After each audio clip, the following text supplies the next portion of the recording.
ہاں جی بھائی جان، چولستان پانی تھا جو ہے گا نا مال مویشی ترے کو مرتا پہ وہ کہتا جو خشک تھی گیا مال لے کے نا بھوک کنو ترے کو مرتے تھے تو چولستان کے بارے سوچا ہے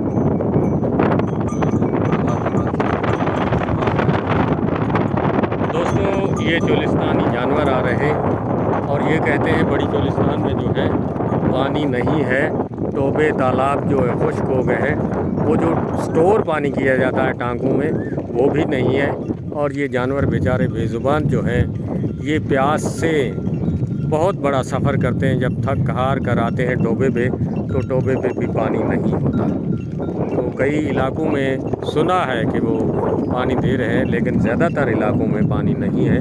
تو چولستانیوں کے لیے جو خشک سالی ہے اس کے لیے سدباب کیا جائے۔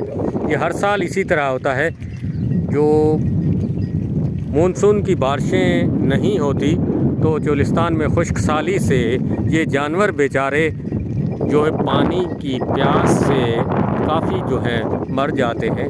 تو یہ بڑی روہی سے یہ چھوٹی روہی میں یہ جانور آ گئے ہیں، اور ادھر بھی پانی کی بہت کمی ہے، چراگاہیں خشک ہو گئی ہیں اور نہ پانی ہے اور نہ ہی ان کے لیے کھانے کے لیے کچھ ہے، تو ان کے لیے کچھ بہتر سوچا جائے۔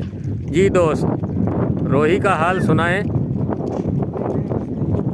روہی نہیں بستی، پانی بالکل نہیں ہے، تو ابھی آپ بڑی روہی سے آ گئے ہیں ادھر، تو ادھر کیا مشکلات ہیں؟ اچھا، تو ان کے کھانے کے لیے کوئی چراگاہیں ہیں؟ اچھا، توڑی تو گرم ہوتی ہے۔ اچھا، تو ٹوبے تالاب سارے سوکھ چکے ہیں، تو اب آپ کیا چاہتے ہیں؟ روہی، اچھا، یہ لوگ کچھ نہیں دے سکتے، آپ خدا سے مانگ رہے ہیں کہ اے اللہ میاں بارش برسا دے تاکہ ہم خوشحال ہو جائیں۔ دوستو، یہ جو چرواہا ہے بیچارہ، یہ معصومیت سے کہہ رہا ہے کہ ہمارے پاس کچھ بھی نہیں۔